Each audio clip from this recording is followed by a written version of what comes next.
Buonasera a tutti.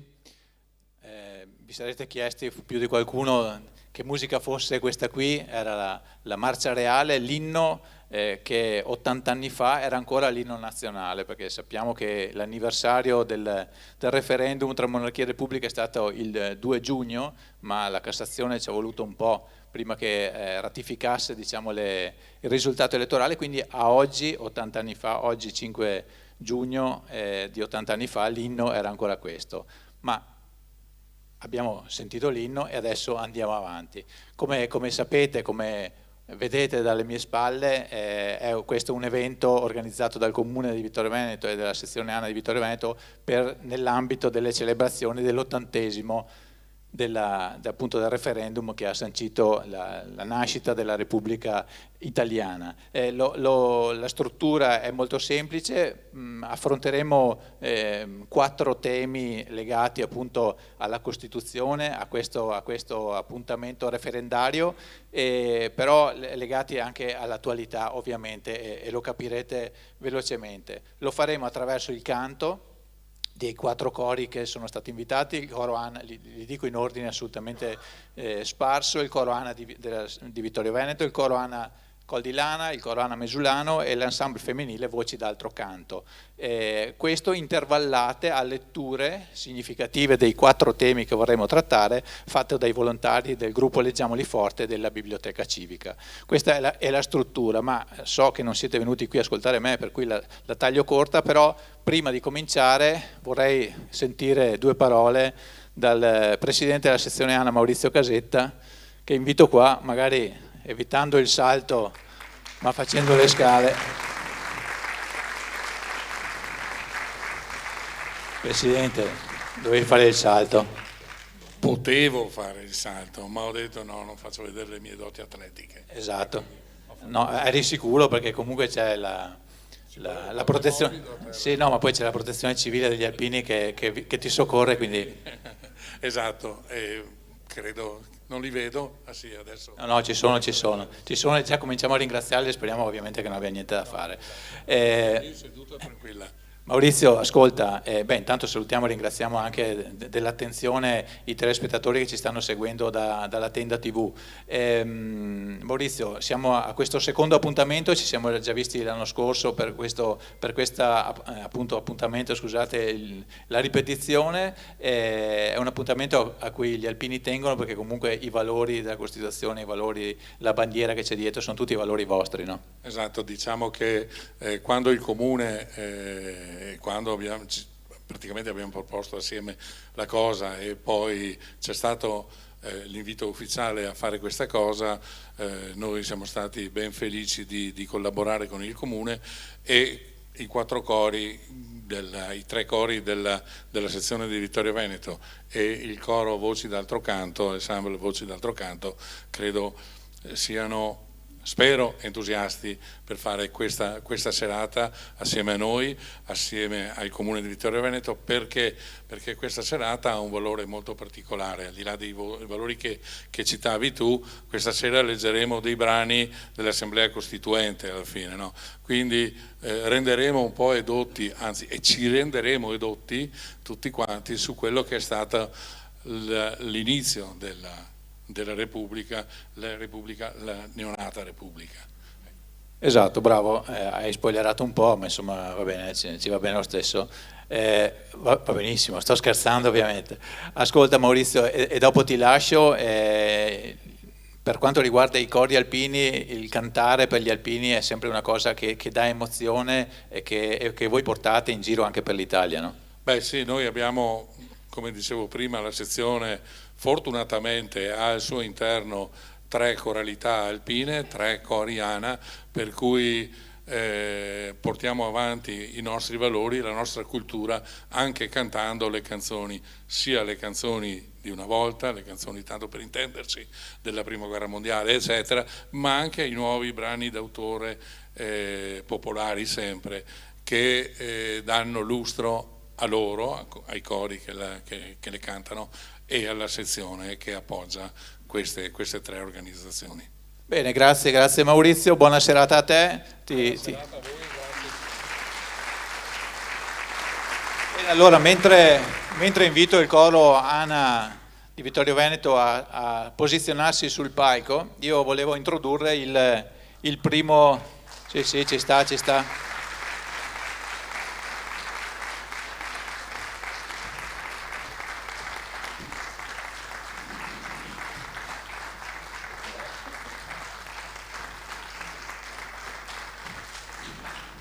Dopo mi tolgo, dopo mi tolgo.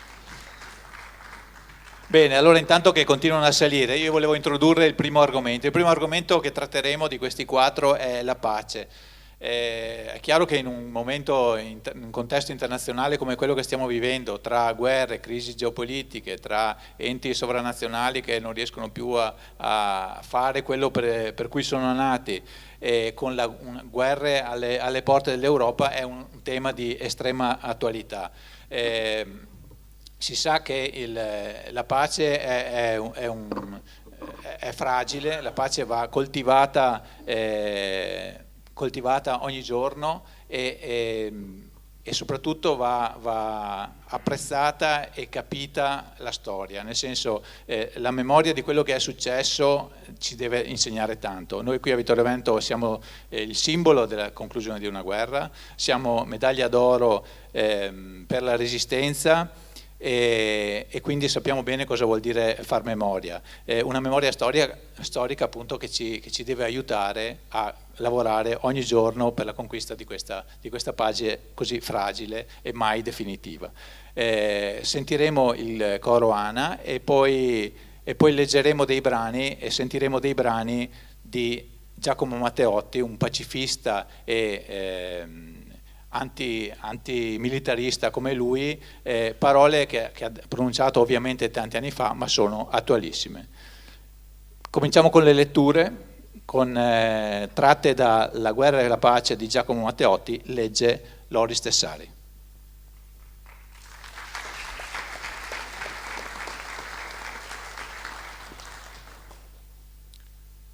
Ma perché voi dovete parlare delle brutture della triplice intesa e sottacere quelle tedesche?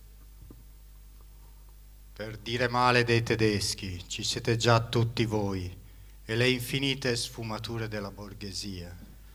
A noi preme di dimostrare che gli altri, italiani compresi, non sono meno barbari, non sono meno oppressori di nazionalità, per dedurne che la colpa è del sistema, è di tutti gli uomini, non di una singola razza.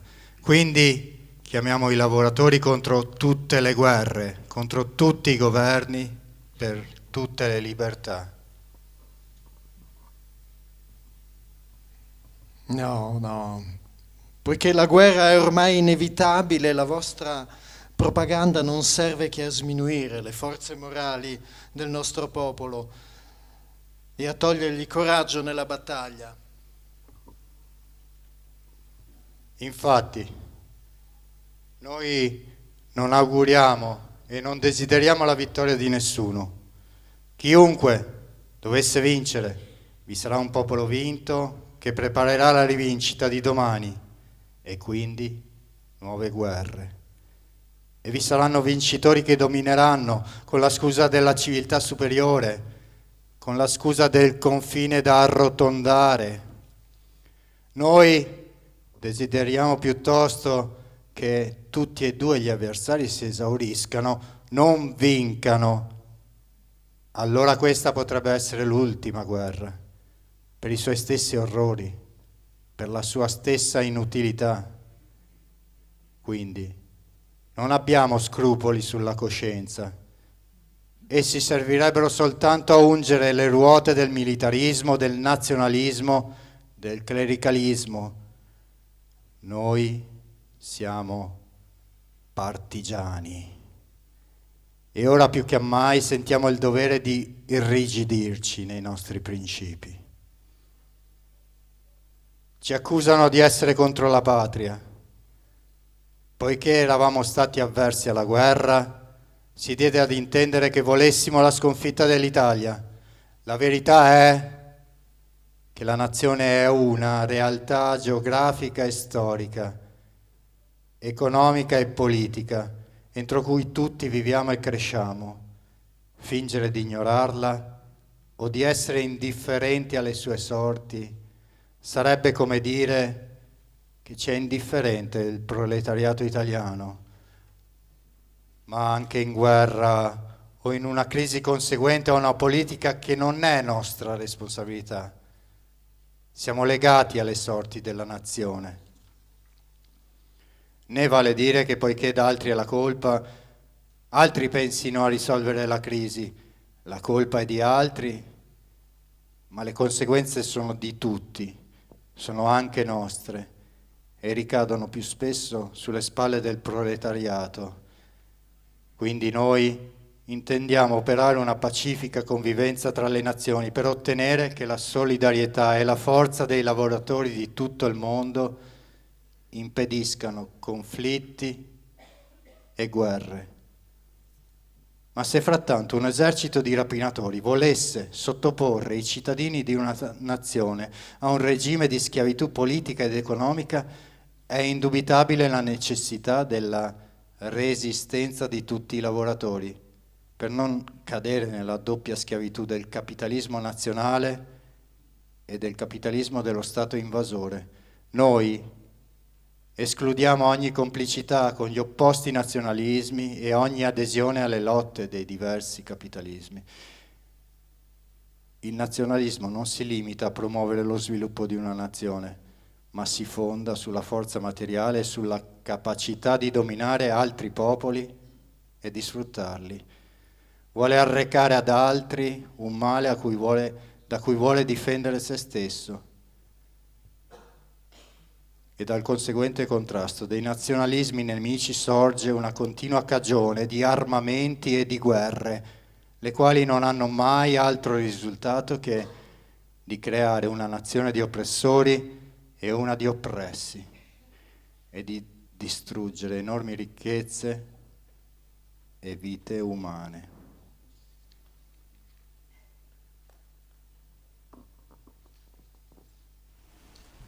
Grazie Loris, grazie anche a Mario Antonio Refice. E ora il coro Ana di Vittorio Veneto, diretto dal maestro Carlo Berlese, presenterà questi canti. Siamo tutti fratelli di Carlo Berlese, Gran Dio del cielo, elaborazione di Efrem Casagrande, Va l'Alpin, armonizzazione di Efrem Casagrande, Senti cara Ninetta, armonizzazione di Beniamino Sanson, Il testamento del capitano, armonizzazione di Carlo Berlese, e Penne mozze di Efrem Casagrande.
Grazie al coro Anna di Vittorio Veneto, potete accomodarvi.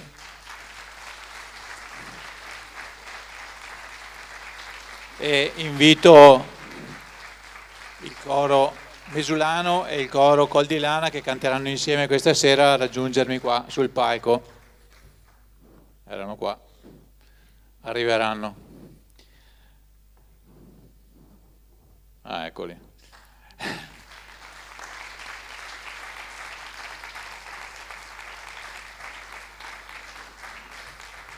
Allora, il secondo argomento di questa sera è il lavoro. Nell'80° del referendum e della votazione dell'Assemblea Costituente ci sembrava giusto anche ricordare quello che è nell'articolo 1 della nostra Costituzione, e cioè che l'Italia è una Repubblica democratica fondata sul lavoro.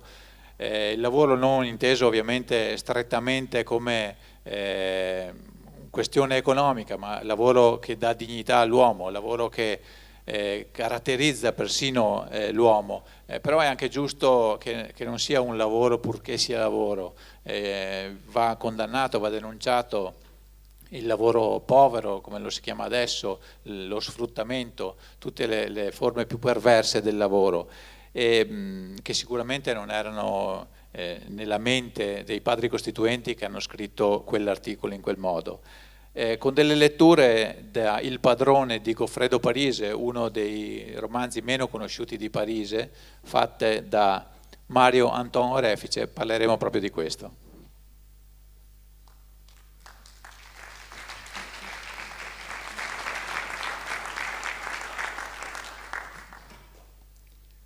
Ogni momento della mia giornata, o meglio, ogni atto della mia vita, alzarmi dal letto, prendere il filobus, mangiare, lavorare, tornare in ufficio, cenare e coricarmi per la notte, è un atto che non è mai fine a se stesso, ma vive e si anima in funzione del dottor Max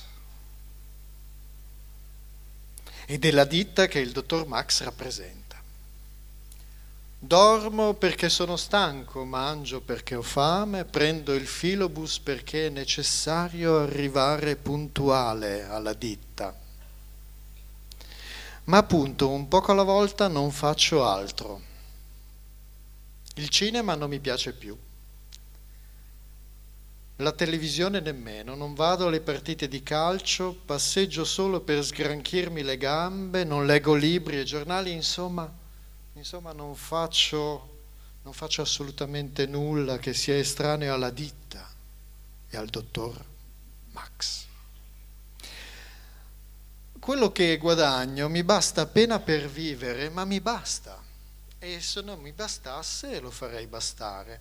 Se guadagnerò di più, questo fatto mi farà molto felice, non tanto per il denaro, quanto perché con quell'aumento di stipendio il dottor Max, di sua iniziativa, vorrà premiarmi e dimostrare che per lui sono una proprietà cara, cioè un oggetto che va tenuto con cura.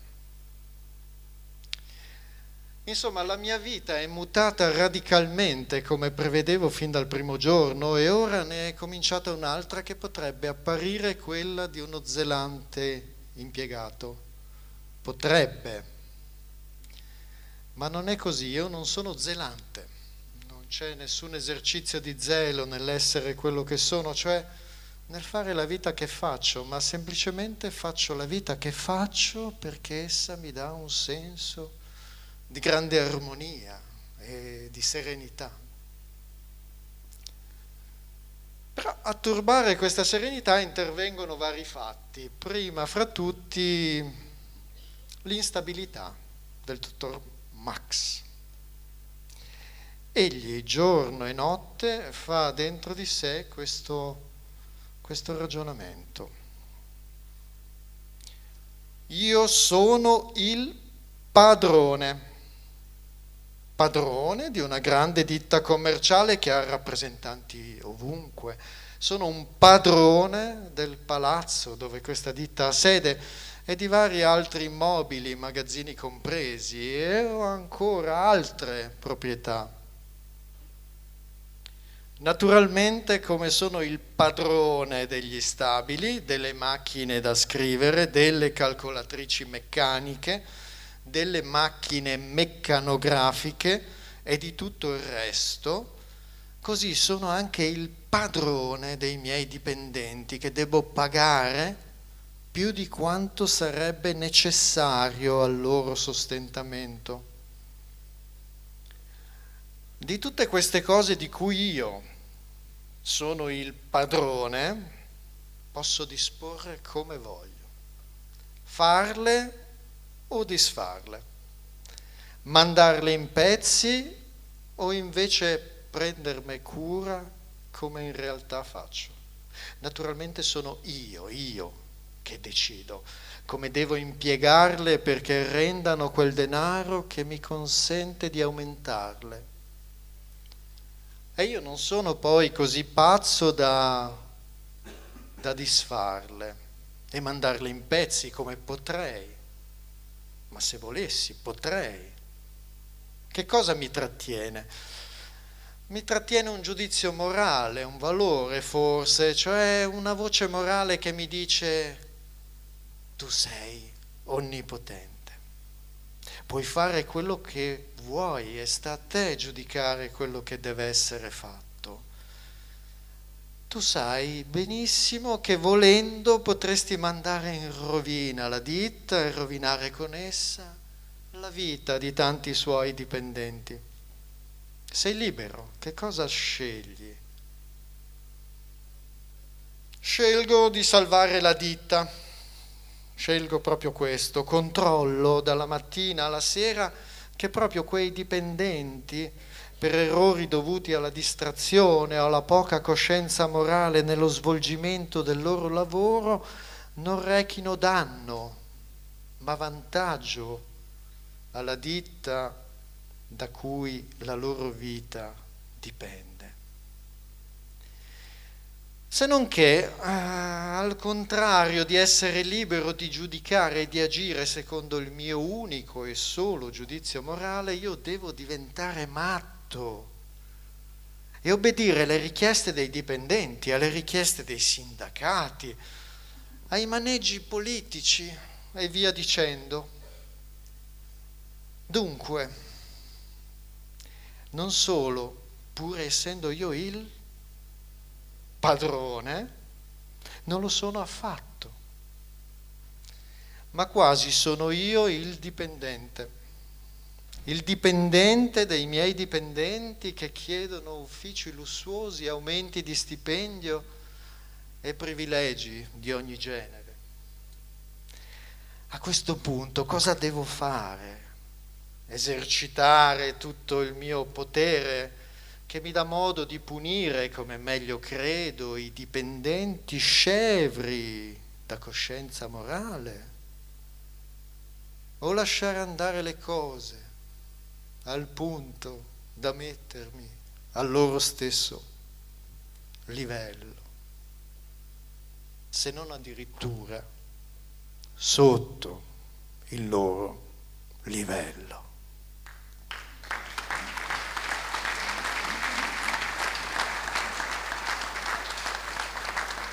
Grazie Mario. D'ora i cori Col di Lana e Mesulano, diretti, vedo Sabrina Carraro, vedo Sabrina Zanette, scoprirete voi chi li dirige, li dirigeranno entrambi. Sentiremo Beniac alla storia di Beppi De Marzi, Monte Pasubio, elaborazione di Mario Lanaro e al pianoforte Maria Braido, Resterà la luce di Giorgio Susana e Solo di Marco Mairo.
Grazie al coro Coglilana, al coro Mesulano, ci rivedremo e invito a entrare sul palco, perché mi pare che siano già dietro le quinte, l'ensemble femminile Voci d'altro canto.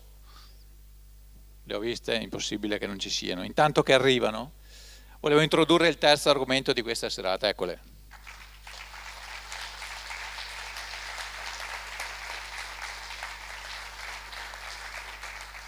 Dicevo, volevo introdurre l'argomento il terzo argomento, scusate. Parliamo di paesaggio. Potrebbe sembrare fuori tema rispetto alla serata e invece no, non solo perché è di attualità, perché parlare di paesaggio, di ambiente, oggi tra l'altro è la giornata mondiale dell'ambiente, ma con i problemi climatici, siamo in zona patrimonio UNESCO, quindi parlare di ambiente è sempre, di paesaggio è sempre attuale, ma ci permette anche di ricordare la figura di Francesco Franceschini. C'entra col paesaggio perché ha presieduto al Parlamento la commissione di indagine per la tutela e la valorizzazione del patrimonio storico, archeologico, artistico e del paesaggio. L'ho letta la definizione perché non l'avrei mai imparata tutta a memoria. Grazie a lui si è cominciato a parlare del concetto di beni culturali, è stato successivamente istituito addirittura il ministero che tuttora c'è. Perché ci dà l'occasione di parlare di Franceschini stasera? Perché Franceschini, nostro concittadino, professore al nostro Liceo Flaminio, è stato uno dei padri costituenti, è membro dell'Assemblea Costituente e poi molto a lungo parlamentare. Sentiremo parlare di lui, sentiremo parlare dell'altro vittoriese, Angelo Bellato, scusate, pure membro dell'Assemblea Costituente, con le letture di Barbara De Nardi e Loris Tessari. Successivamente non poteva mancare, parlando di paesaggio, una poesia di Andrea Zanzotto, tratto da Dietro il paesaggio. La poesia è L'amore infermo del giorno, leggerà Mario Antonio Refice. Come detto, furono due i costituenti a cui diede i natali la città di Vittorio Veneto. Angelo Bellato, nato nel 1900, dopo la disfatta di Caporetto nel 1917, fuggì a Torino insieme alla sua famiglia. Lavorò poi in Banca d'Italia, aderì alla San Vincenzo, fu sindacalista, si trasferì poi a Alessandria e nel 1932 divenne presidente provinciale della Gioventù dell'Azione Cattolica, ruolo che mantenne fino al 1936. Partigiano, nel 1946 venne candidato al primo Parlamento repubblicano e eletto deputato alla Costituente, nella circoscrizione di Alessandria, Asti e Cuneo per la Democrazia Cristiana. Venne rieletto poi nel 1948 nella prima legislatura del Parlamento successivo alla nascita della Costituzione. Francesco Franceschini invece nacque nel 1908, anche lui a Vittorio Veneto, si laureò in filosofia nel 1932 e in lettere nel 1936 all'Università di Padova. Dal 1942-1943 insegnò al liceo Marcantonio Flaminio di Vittorio Veneto e rimase docente fino al 1946, quando venne eletto appunto all'Assemblea Costituente sempre per la Democrazia Cristiana. Al riguardo vi leggiamo il ricordo che l'ex sindaco, professor Aldo Toffoli, ci ha lasciato di quando lui era studente del nostro liceo e apprese la notizia che Franceschini era stato eletto. Ricordo quel martedì mattina del 4 giugno 1946 al liceo Flaminio, quando, appena iniziate le lezioni, venne il bidello ad avvertire che tutti gli allievi erano convocati dal preside nell'aula magna. Così allora era pomposamente definita la grande aula che ora ospita la biblioteca del liceo. Era arredata solo con una cattedra e davanti 2 file di sedie su cui prendevano posto i professori. Gli allievi dietro, in piedi, perché solo così lo spazio disponibile riusciva a contenerci tutti. Una volta arrivate tutte le classi entrò il preside Talin dalla porta di fondo, seguito dal professor Franceschini. Appena entrato, mentre fendeva la folla degli allievi, il preside prese a battere le mani e tutti lo seguimmo. Il passaparola fulmineo informò: tutti che si trattava di festeggiare il professor Franceschini per la sua elezione a deputato dell'Assemblea Costituente. Arrivarono entrambi alla cattedra e dissero belle e ovvie parole di circostanza. Il professore, anzi l'onorevole Franceschini, pallidissimo, con voce particolarmente emozionata. Franceschini rimarrà in Parlamento fino al 1968 e dal 46 al 70 siederà anche tra i banchi del Consiglio Comunale di Vittorio Veneto.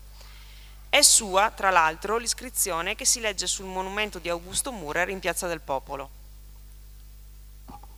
Gloria di eventi vittoriosi, qui per sempre corona, secolari aneliti della patria, indipendenza, unità, libertà, consacrando il risorgimento del popolo nell'olocausto dei figli. Ai non immemori insegna le aperte vie della fraternità della pace, illuminando la fede, l'ardua ascesa degli italiani. Nel 1964 al 67 fu presidente della commissione di indagine per la tutela e la valorizzazione del patrimonio storico, archeologico, artistico e del paesaggio, comunemente conosciuta come Commissione Franceschini. Essa operò un'attenta indagine riguardo al censimento e allo stato dei beni culturali in Italia. Il prodotto di questo lavoro fu l'emanazione di 84 dichiarazioni, la prima delle quali contiene la nozione di bene culturale, tutto ciò che costituisce testimonianza materiale avente valore di civiltà. Quella definizione è ancora oggi la base della definizione di beni culturali vigente in Italia. Proprio dai lavori della Commissione, peraltro, come è stato detto, nacque l'idea di creare un autonomo ministero che si occupasse di beni culturali e ambientali. All'epoca, infatti, non esisteva ancora questo ministero e tutto questo compito era demandato al Ministero dell'Istruzione. Il tema della tutela dei beni culturali e del paesaggio è contenuto nell'articolo 9 della nostra Costituzione, che nella sua versione originale afferma: la Repubblica promuove lo sviluppo della cultura e la ricerca scientifica e tecnica, tutela il paesaggio e il patrimonio storico e artistico della nazione. Questo testo fu quasi una novità assoluta nel panorama delle Costituzioni, con precedenti analoghi praticamente solo nella Costituzione repubblicana spagnola del 1931, a sua volta ispirata a quella della Repubblica di Weimar del 1919.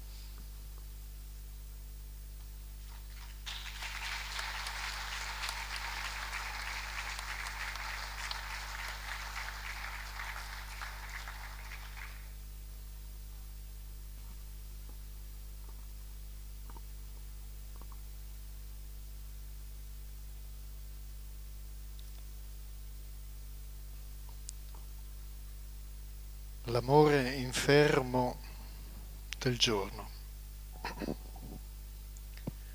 L'amore infermo del giorno. L'amore infermo del giorno i monti fa deserti e inaccessibili ormai. I cimiteri oscuri diluvi hanno accolto l'odore delle macerie. Le innumerevoli gale della pioggia si assottigliano e vanno ai cieli di carta delle girandole, delle tende. A lungo esita il verde nelle soste dei prati e tra i suoi fregi fiordalisi l'ombra è caduta nelle piazze, si è fatta freddi, umidi, cervi. In città deboli di muffa nate sotto i venti, nelle vetrine e nei gioielli fanciulle non vedute schiudono il loro sopore di semplice crisantemo. Stanca allenta le dita cerule e svela i puri lineamenti la neve. dal suo vaso odoroso il vespero ricciuto di germogli indugia sopra il lento discendere del mondo.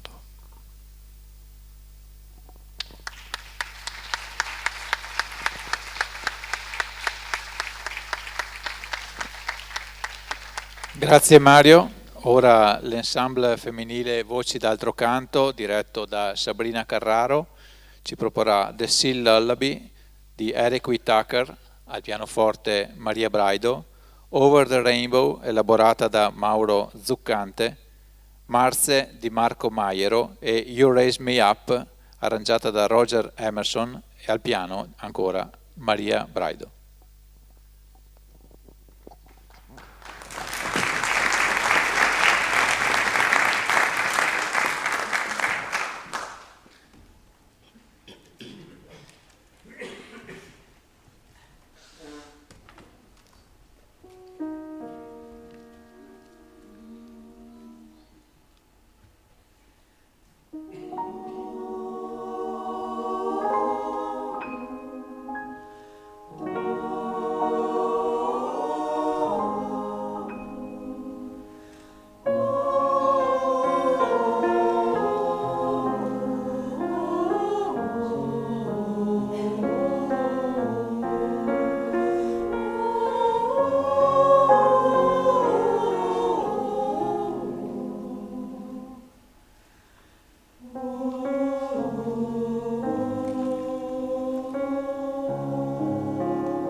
Notti senza la luce.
Grazie alle voci d'altro canto e passiamo alla quarta ed ultima sezione di questa serata. Non poteva ovviamente mancare un capitolo dedicato alle donne. Sappiamo che le donne il 2 giugno del 46 per la prima volta votarono e non è un dato meramente statistico, è una cosa storica.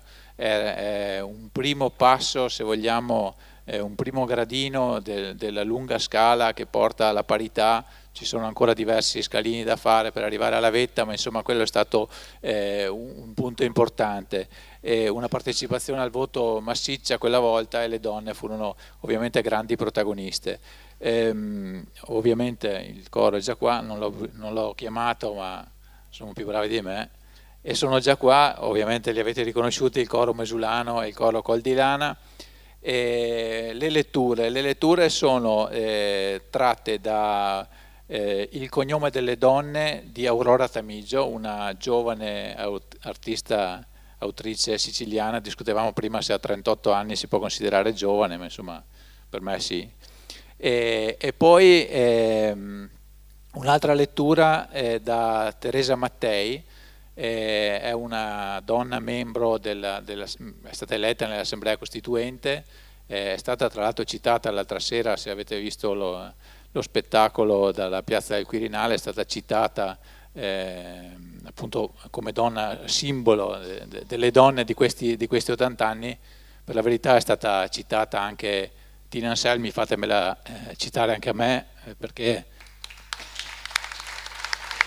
sicuramente merita e mi lega un rapporto familiare, di affetto familiare. Comunque dicevo, Teresa Mattei, appunto membro dell'Assemblea Costituente, dalla raccolta Partigiane, racconteremo un po' il suo profilo e sentiremo il suo discorso in Assemblea Costituente, dal quale poi è nato l'articolo 3 della Costituzione.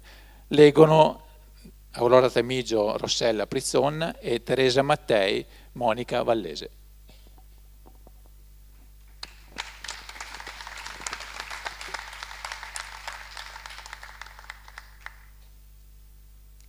Allegra come una rondine, aveva vestito Selma con l'abito della festa.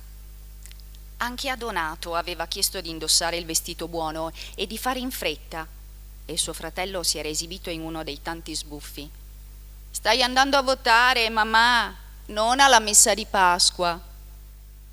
Appena in strada, Selma aveva subito sentito che c'era aria di festa. La banda in piazza accordava gli strumenti e le campane suonavano ogni rintocco come se andassero a ritmo dei loro passi. C'era la messa quel giorno, ma era ancora presto per chiamare i fedeli dentro la chiesa. I colpi dal campanile erano tutti per ricordare alla gente di Sanremo che al municipio si votava per il re o per la Repubblica.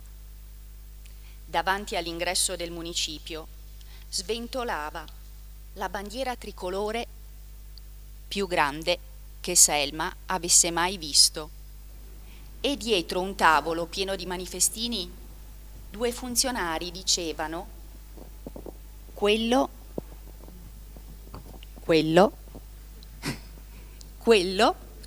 che si poteva o non si poteva fare dentro al seggio.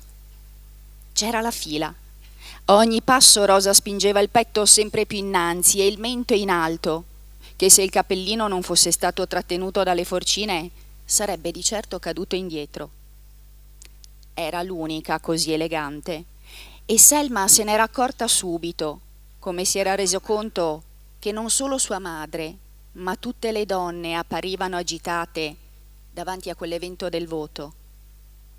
in un'altra occasione, si sarebbero messi a confabulare tra loro, parlando di figli e mariti. Invece stavano, come Rosa, impettite e con la tessera elettorale ben stretta tra le dita. Di tanto in tanto si scambiavano un cenno educato, ma niente di più. Non volevano apparire fuori posto, né dire una parola di troppo o fare un passo in meno.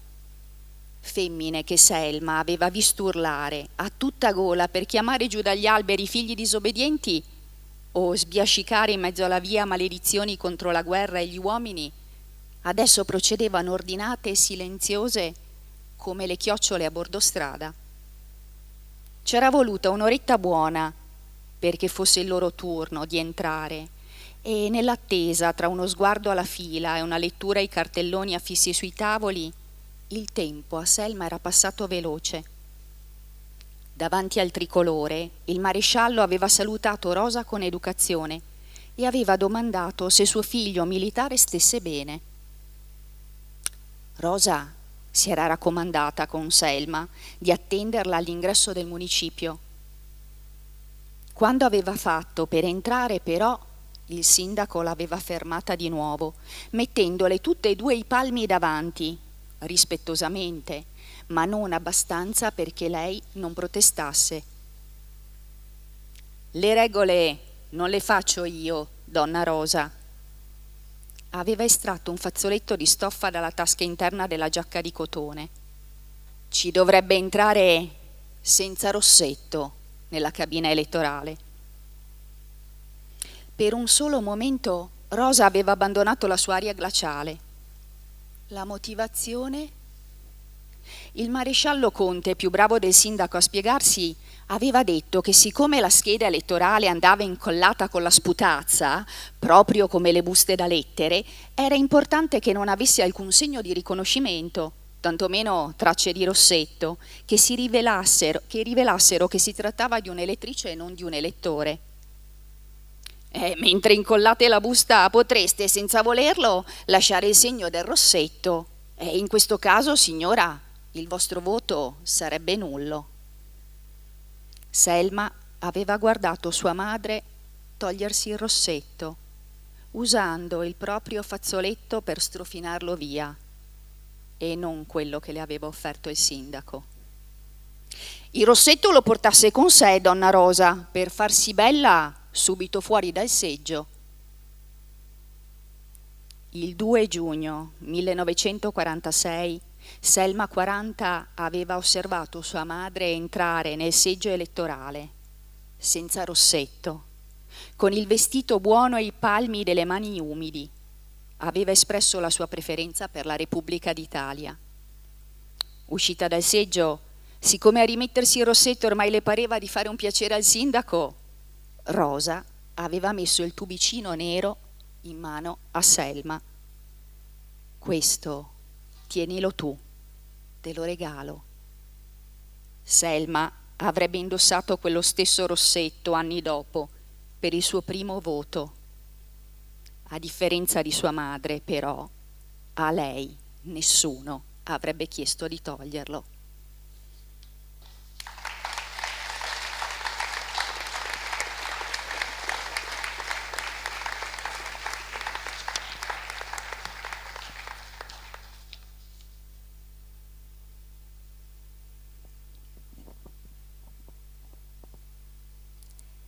È il 25 giugno 1946.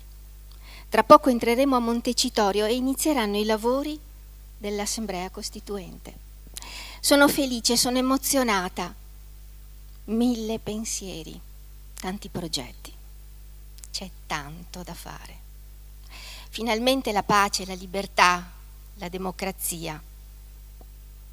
Ma quanto è costato arrivare fino a qui?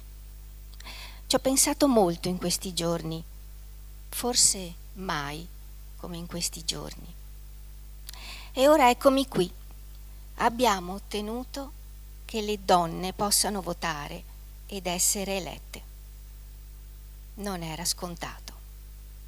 Io sono una delle 21 donne elette alla Costituente, la più giovane.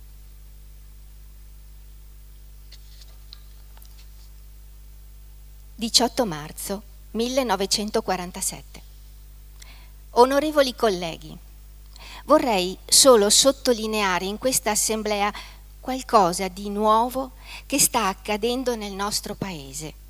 Non a caso, fra le più solenni dichiarazioni che rientrano nei 7 articoli di queste disposizioni generali, accanto alla formula che delinea il volto nuovo, fatto di democrazia, di lavoro, di progetto sociale della nostra Repubblica, accanto alla solenne affermazione della nostra volontà di pace e di collaborazione internazionale, accanto alla riaffermata dignità della persona umana, ecco, trova posto nell'articolo 7 la non meno solenne e necessaria affermazione della completa e uguaglianza di tutti i cittadini di fronte alla legge, senza distinzioni di sesso, di razza, di lingua, di condizioni sociali, di opinioni religiose e politiche.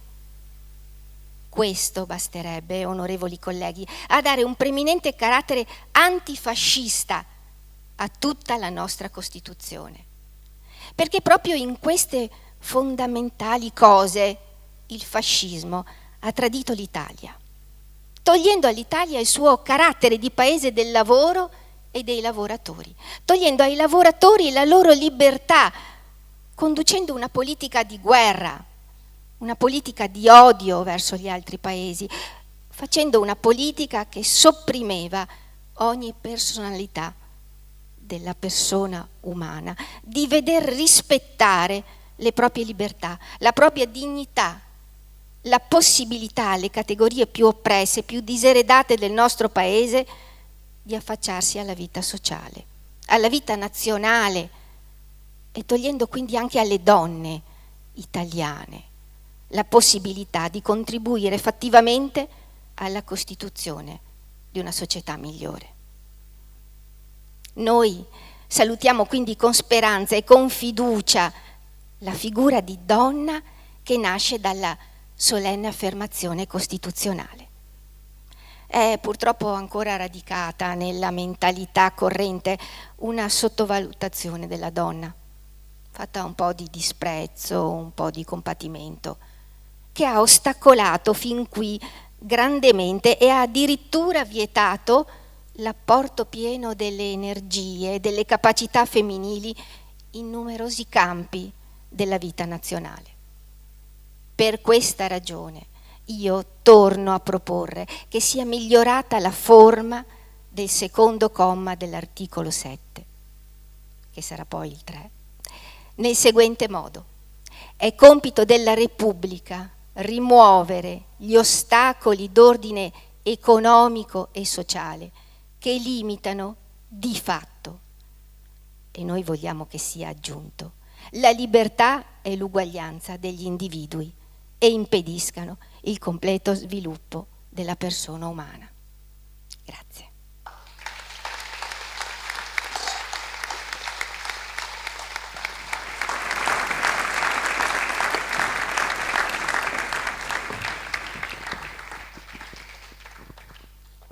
Allora, avete già visto schierato il doppio coro Mesulano Col di Lana, che ci proporranno quattro brani. Il primo merita 2 parole di presentazione. Si intitola A bocca chiusa, di Daniele Silvestri. Chi di voi, e sono stati in molti, ha visto il film C'è ancora domani di Paola Cortellesi, ricorderà che questa canzone era la canzone del finale del film, scelta apposta perché il film parlava di resistenza, di coraggio, di lotta per le proprie idee, per i propri ideali, per i propri valori, anche a costo di restare senza voce, e fatto proprio per difendere i propri diritti, i propri valori. È quello che queste donne di cui abbiamo sentito leggere e parlare hanno fatto, e questo l'omaggio che i 2 cori vogliono fare. Sempre con le 2 Sabrine in direzione, vedete non ce n'è neanche una, poi si materializzeranno. Come dicevo, A bocca chiusa di Daniele Silvestri, al pianoforte Maria Braido. Abbiamo fatto un applauso alla pianista.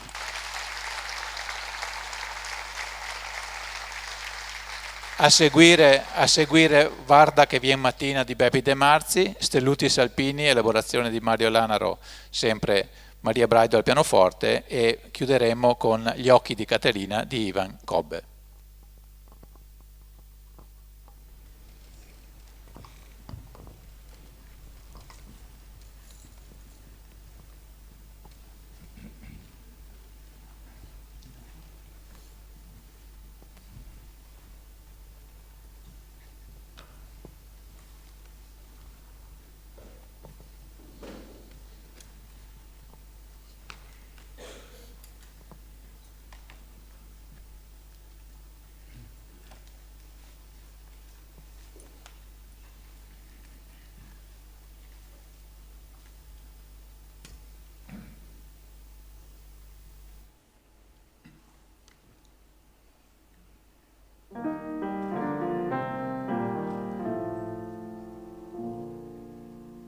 Fateci largo che passa domani, che adesso non si può. Oggi non apro perché sciopererò e andremo in strada con tutti gli striscioni a fare come sempre la figura dei fregnoni. Ma a me di questo, sai, non me ne importa niente. Io oggi canto in mezzo all'altra gente, perché ci credo, o forse per decenza, che partecipazione certo è libertà, ma è pure resistenza. Io non ho scudi per proteggermi, né armi per difendermi, né caschi per nascondermi, o santi a cui rivolgermi, ho solo questa lingua in bocca e forse in mezzo sogno in tasca e molti errori brutti, io però li pago tutti. Fateci largo che passa il corteo e si riempiono le strade. Via Merulana, così pare un presepe, e siamo in tanti che quasi fa paura. Ho solo 3 sfigati, come dice la questura. E le parole, sì lo so, son sempre quelle, ma è uscito il sole e a me mi sembrano più belle scuola e lavoro che temi originali, se non per quella vecchia idea di essere tutti uguali. E senza scudi per proteggermi, né armi per difendermi, né caschi per nascondermi, o santi a cui rivolgermi, ho solo questa lingua in bocca e se mi tagli pure questa, io non mi fermo, scusa, canto pure a bocca chiusa.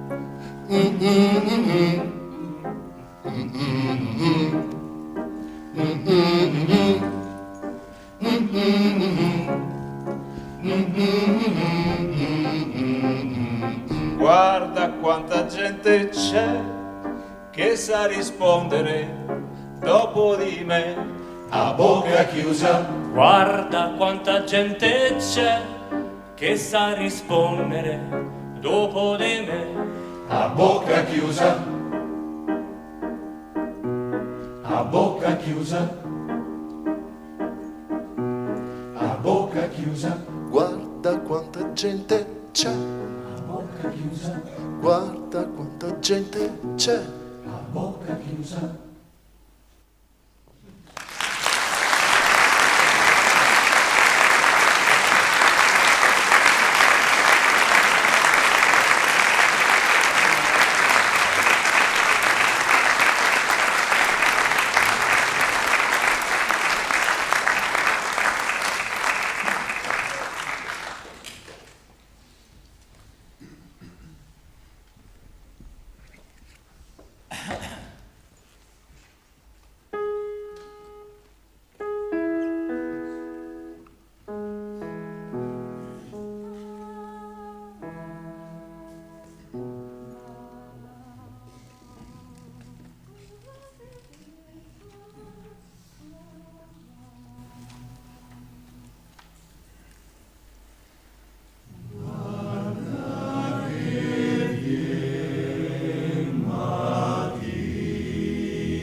colleziona bambole di stoffa, a due filo sempre fra le dita, mano sotto il mento ripercorre piano la sua vita. Caterina quando muori online, fa collane di convite, sembra necessità che si cade in mille meraviglie, è la terza di 9 sorelle, brilla il collo la sua catenina, piange quando pensa a Buenos Aires alla sua Argentina. Quanta vita si nasconde dentro questo vecchio cuore, quanti occhi ho visto questi occhi stanchi di parole. M'è rimasto un po' di tempo, m'è rimasta ancora un po' di luce, prima di dormire cruciverba il segno della croce.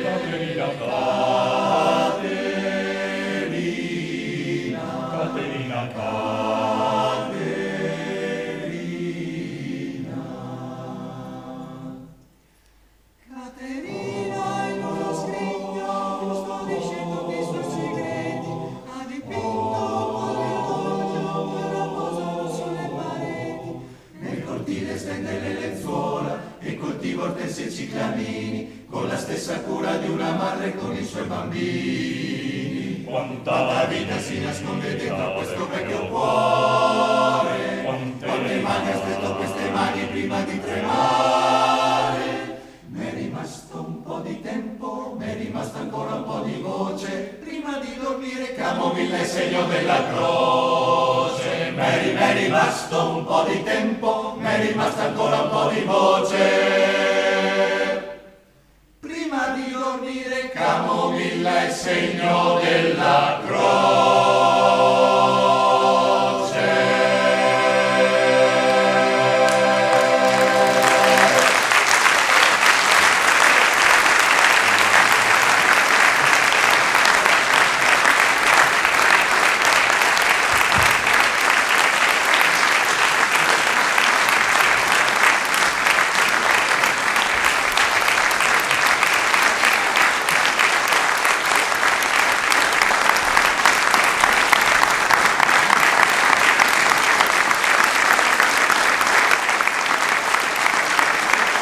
Bene, non voglio interrompere l'applauso perché c'è ancora una coda a questa serata. Volevo invitare il coro Ana Vittorio Veneto a salire sul palco e anche le esponenti dell'ensemble Voci d'altro canto, e intanto che si posizionano per i saluti di chiusura invito di nuovo il presidente Casetta e l'assessore Barbara Denardi a fare questo saluto finale. E intanto che arrivano tutti volevo fare i ringraziamenti di rito, perché l'idea mia era di concludere con un canto che ci offriranno tutti questi coristi e magari anche noi tutti quanti insieme, perché è un canto che conosciamo tutti. Comunque prima di arrivare a questo canto volevo fare un po' di ringraziamenti. Allora, prima di tutto ai cori Col di Lana, Mesulano, Ana Vittorio Veneto, Ensemble, ovviamente ai maestri e alle maestre, se vengono qua davanti, che così. Carlo, dov'è Carlo? Questo per i maestri. Beato fra le donne, allora deve mettersi in mezzo. Ecco.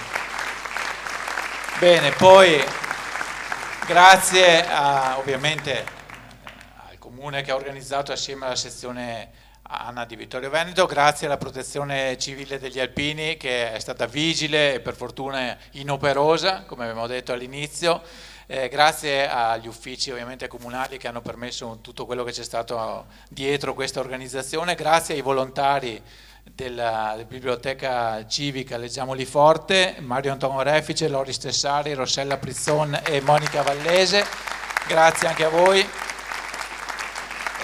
Grazie a Matteo Tempini che ci ha fatto funzionare le voci e i microfoni, grazie alla Tenda TV, a Federico Campo Allorto in regia e a Michele Dalmagro alla camera. Basta, e grazie ovviamente a Edoardo Fainello e al Centro Teatrale da Ponte che ci ha ospitati qua. Allora, Barbara, prima hai letto, hai fatto la lettrice, adesso sei qua come assessore, rappresenti il comune. Abbiamo portato a termine anche questo appuntamento che per il 2 di giugno era doveroso. Sì, assolutamente, io colgo l'occasione a nome di tutta l'amministrazione, la sindaca si scusa ma è impegnata con una urgenza che insieme a LUS sta cercando di gestire, che ben conoscete tutti quanti.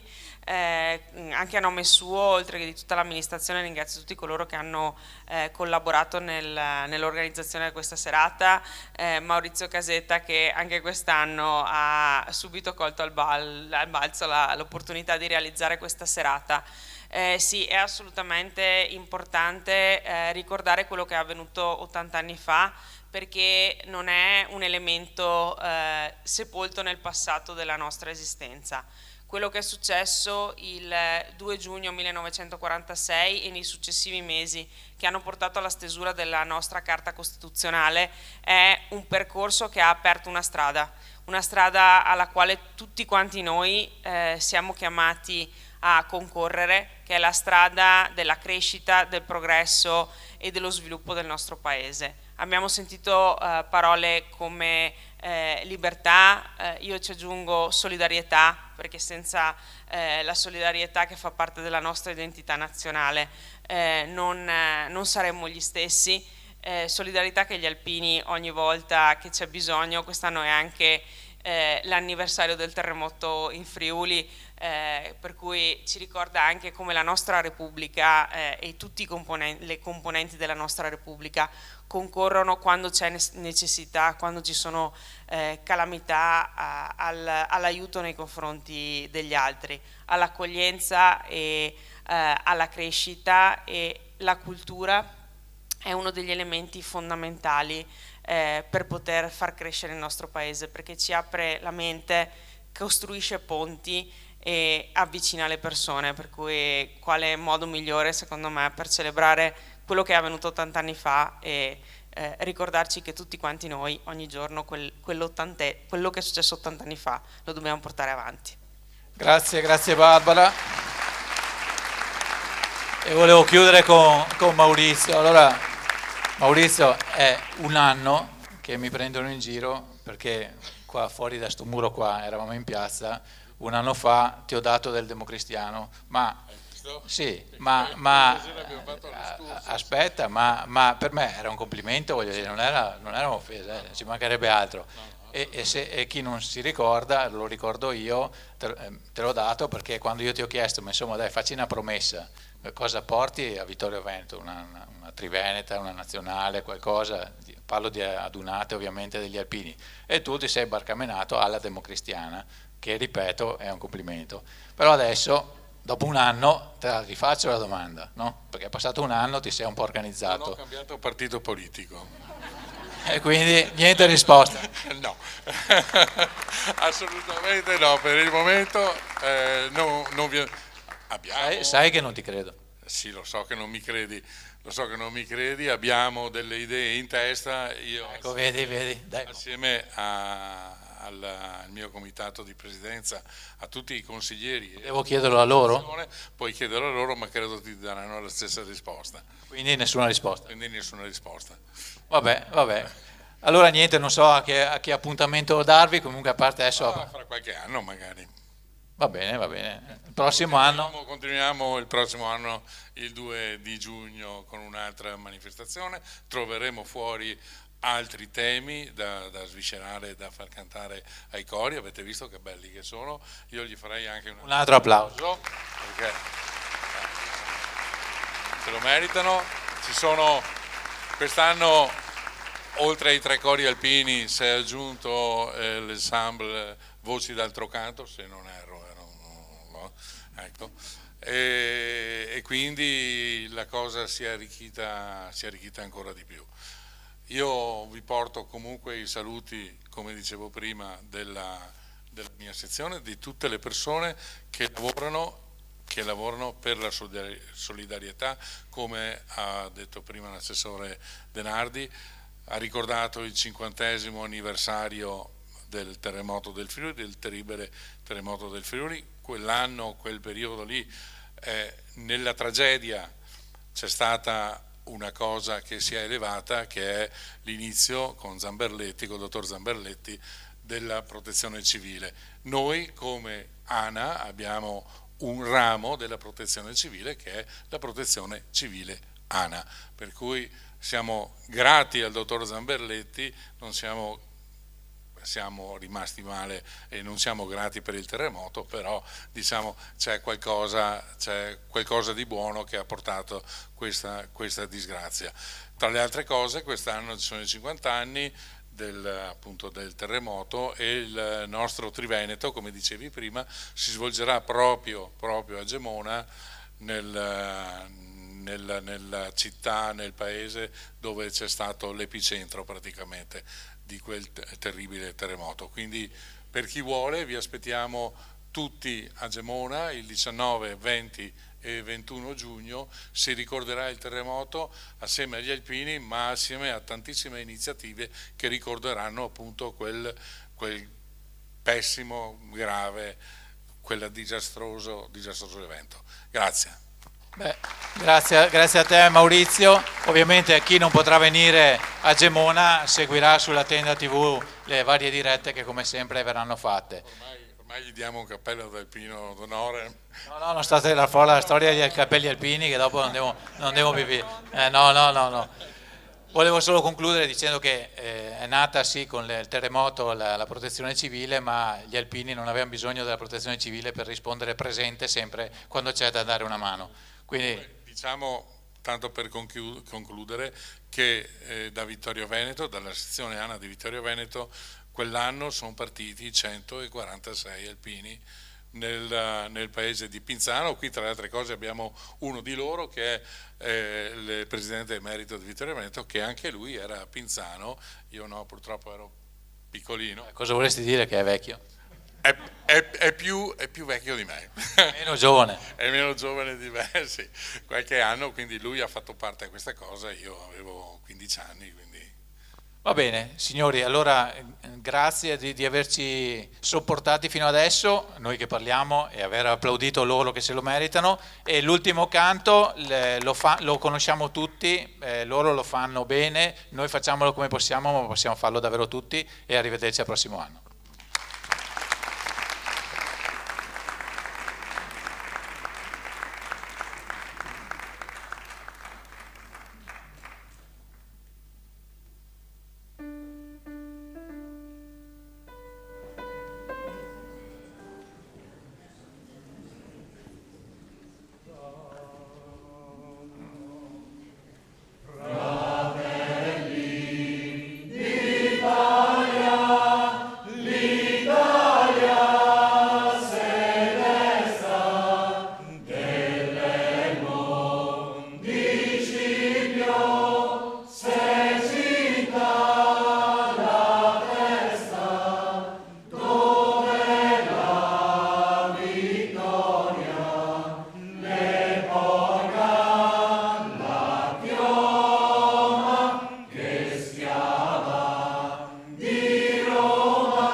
Stringiamoci a corte,